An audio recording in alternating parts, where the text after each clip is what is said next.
I'm here with Berwick.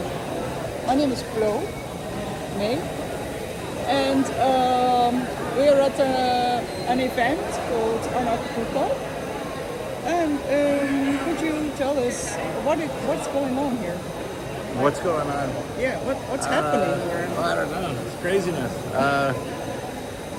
Just a lot of freedom-minded people getting together. A lot of people trying to figure out the truth, what's going on in this 3D video game called life. Yeah, that's basically it, I think. Yep. So, my podcast, I'll introduce you a little bit what it's about. Would you like to walk outside? Whatever you want to do. Yes, let's go outside. Yeah. You want Dan Dix in your video? Not necessarily. You want to be in the video? Oh, here's Dan Dix. Hello. Dan Dix has super many very cool speakers. And they're all speaking about solutions for current problems, right? Yep. Shall we go over there? Sure. And my project is inspired by a book by Bob Monroe. Have you heard of him? I think Robert I've heard Monroe? of him, yeah. He had some out-of-body experiences in the 80s. And then he started journaling and logging them. And then, in his second book, he got curious at what's really the point of our existence.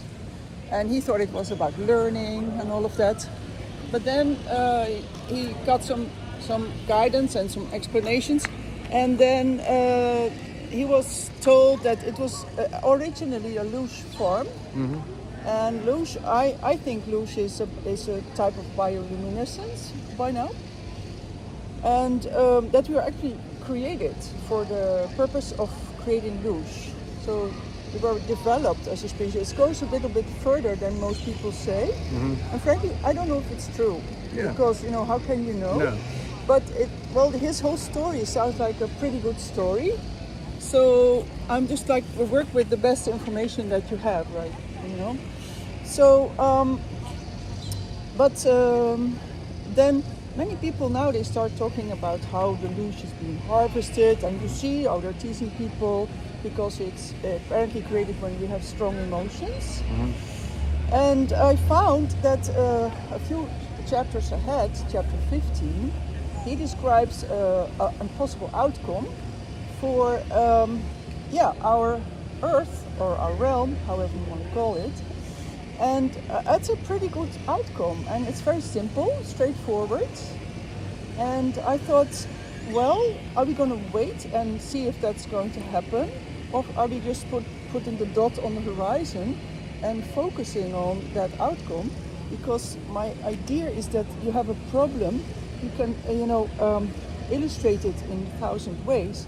But at one point, if you want to go to the next situation, it's great if you have a clear image of what the outcome can be. And it has been described very well.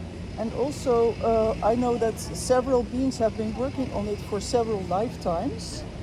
And I've been told I've also been working on it before about this outcome. And it's very simple. It's like souls are free. There's no reincarnation addiction like there is now. Like humans just want to come back and do it better, come back and do it better. That's just out of the window. And also there's no constant inner chatter. So this constant mind programming and all that's just gone in that kind of human 2.0 species. And that so sounds pretty good. We have, it's not such it's a great outcome to, it's a good idea, it's like the best idea that I have heard. So let's start working towards that instead of waiting until some who will realize it, right? You can wait to be rescued, right. Or you can just start, this is great and let's do it. So that's what the project is about. And I think you are a sailor, right? So I've sailed, I sank my boat. You did? Yeah, that idea of putting your dot of the horizon, or at least to go out and focus where you want to go.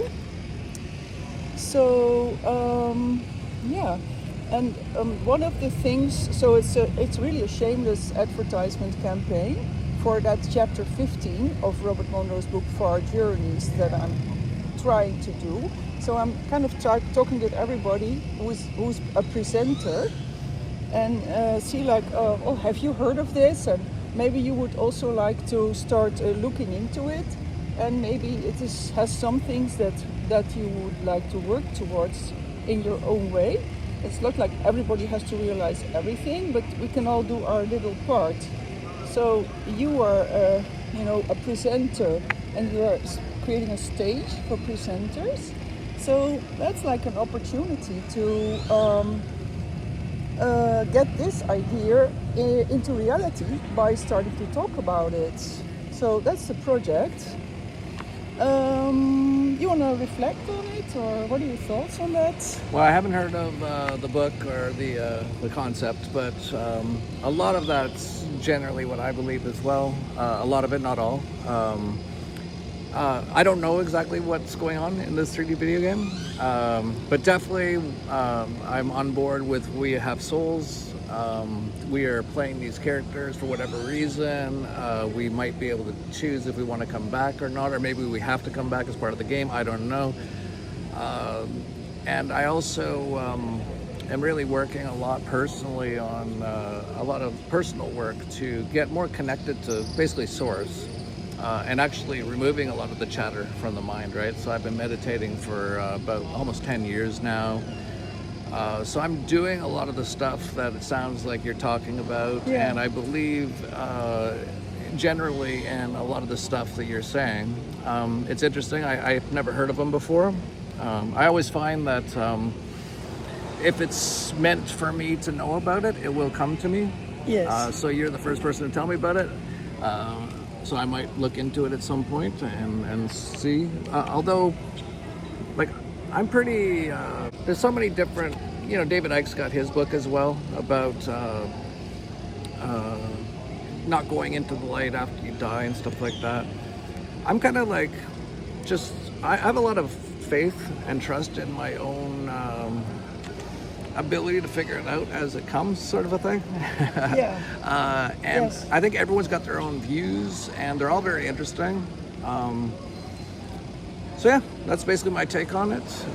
That in general, and I definitely agree that that's been a big part of these organized religions. Quite a bit of it, man-made organized religions, is that you're supposed to wait for someone to come and save you, right? Exactly. And I think that's part of the trap in this. So. Yeah, I'm not waiting for anyone. We are all that is and ever has been and ever will be. In my opinion, there only is one thing, and that's consciousness. That's what I think it is.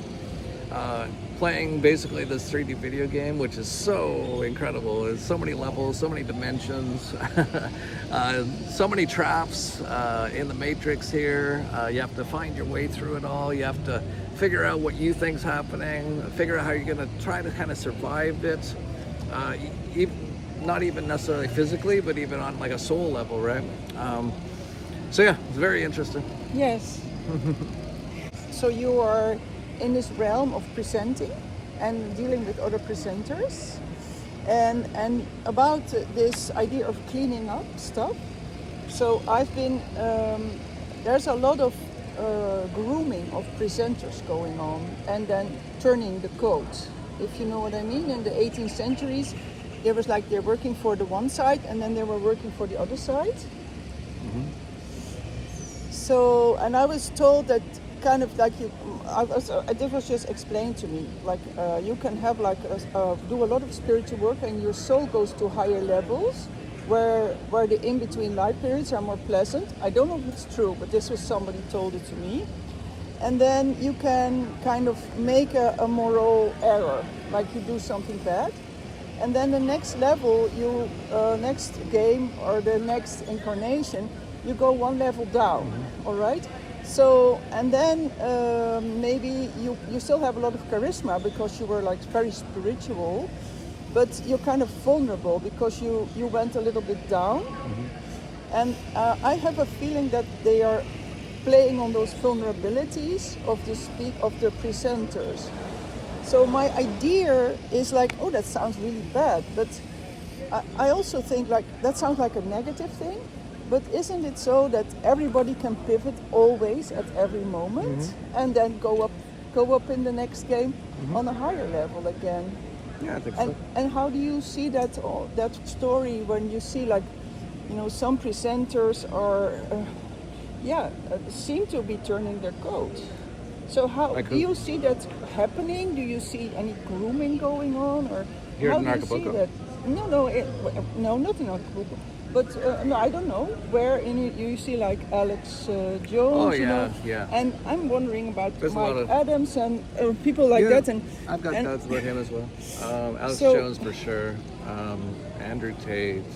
All those people. Yeah. Basically, the easiest way to know right now in this matrix if someone is basically controlled opposition is they will get massive algorithm boosts.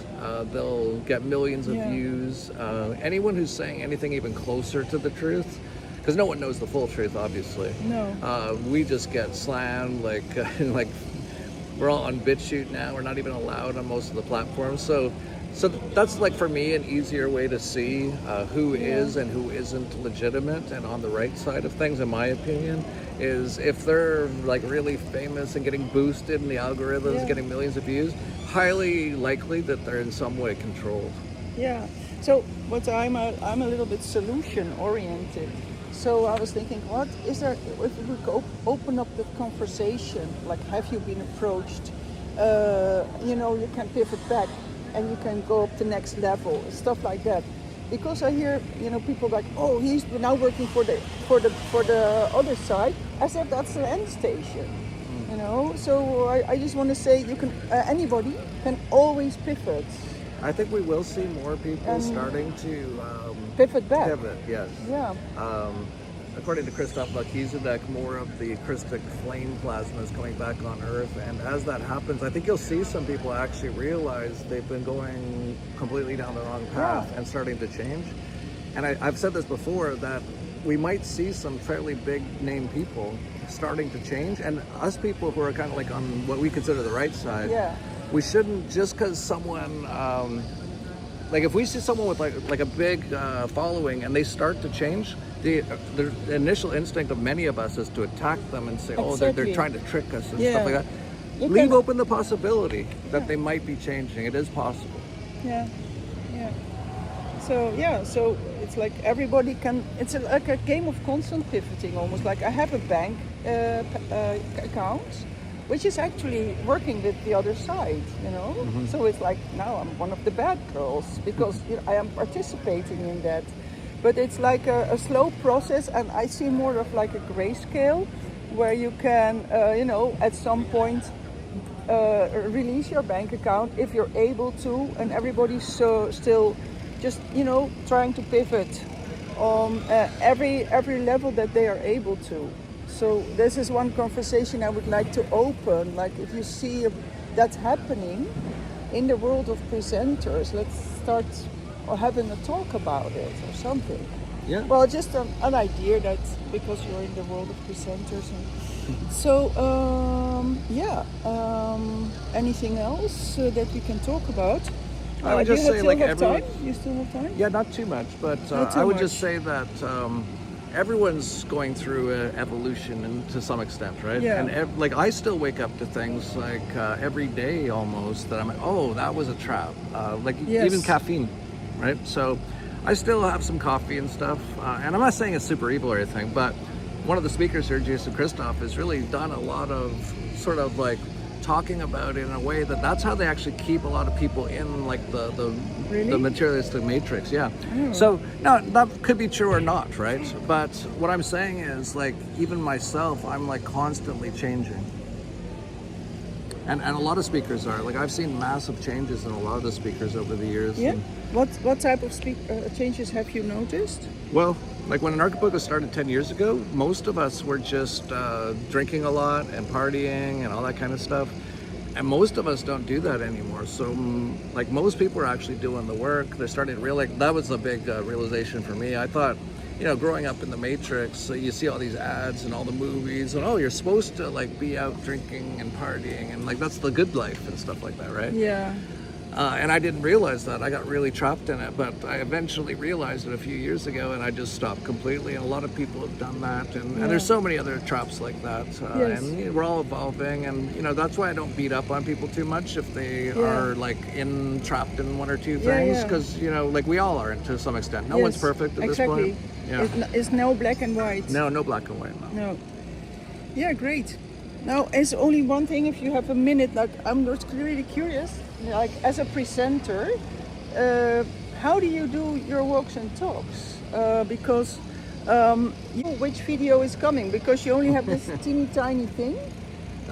Yeah. On the pool, and then down here I've got actually my phone where I take a bunch of notes. So I'll look down and go, oh, I have to talk about that video. I see. Like that. I was always wondering, like, how does he do it? But you don't see the phone there. Okay. Yeah, pretty much. Out of questions for the moment. Great. I really want to invite you to look at that chapter and see which parts resonate with you. Sure. Yeah, if you want to send that to me so I remember, I will. I'll try to take a look at it. Probably not for the next few weeks. I'm super busy, but after that I'll try to. But I'll send it to you, and then whenever you're ready to read it. It's out of body experiences, so the language is a little funny here and there because it's different from physical. And he has created some jargon. But if you can participate in the team who's realizing it. Yep, we'll see. So thanks a lot. All right, thank you. See you next time. Bye-bye.